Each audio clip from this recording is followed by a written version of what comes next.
Hi అండి, అందరికీ నమస్కారం. ఈరోజు మేము ఒక ట్రిప్కి వచ్చేసేసని నేను షార్ట్ చెప్పాను కదా, దానికి సంబంధించిన వీడియో ఇప్పుడు చూసేద్దాం. మేము ఫస్ట్ మా ఊరు నుండి అంటే పెనుబలి నుండి మేము మహానందికి వచ్చేసామన్నమాట. మహానందిలో మహానందీశ్వర స్వామివారు ఉన్నారు కదా, ఆయన దర్శించుకోవటానికి ఇలా వచ్చేసాము. అయితే ఈ వచ్చే రోడ్ అంతా చాలా వరకు ఒక 50 to 60 కిలోమీటర్స్ మధ్యలో ఘాట్ రోడ్డేనండి. అయితే మేమైతే మా ఓన్ వెహికల్లో వచ్చాము. మా ఊరు నుండి ఈ మహానంది వచ్చేసి 4-10 కిలోమీటర్స్ వచ్చేసింది. మేము ఓన్ వెహికల్ పెట్టుకున్నాము. మాకైతే చాలా లాంగ్ జర్నీ అనిపించింది. అంటే 6 to 7 అవర్స్ జర్నీ పట్టేసింది అనమాట. మీరు ట్రై చేయండి. నాకు ఈ టెంపుల్ యొక్క వాతావరణం అయితే చాలా బాగా నచ్చేసింది. చుట్టుపక్కల చెట్లు, అలానే కొండల మధ్యలో కదా మన ప్రయాణం అనేది నాకైతే చాలా బాగా నచ్చింది. ఇదిగోండి టెంపుల్ అయితే ఇలా వచ్చేసింది.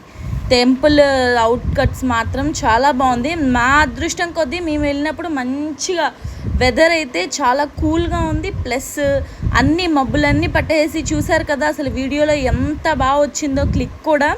ఇలా టెంపుల్ యొక్క బయట ఇదంతా జరుగుతోందండి. అయితే టెంపుల్లోకి మమ్మల్ని ఫోన్ అలౌ చేయనివ్వలేదు. ఇంకొక విషయం ఏంటి అంటే, మేమైతే స్పర్శ దర్శనానికి వెళ్ళిపోయాము. మాకైతే 150 రూపీస్ ఛార్జ్ చేసేసింది స్పర్శ దర్శనానికి. ఒక్కొక్కరికి మేము 4 మెంబర్స్ వెళ్ళాము. 600 రూపీస్ అయిపోయినాయి అనమాట.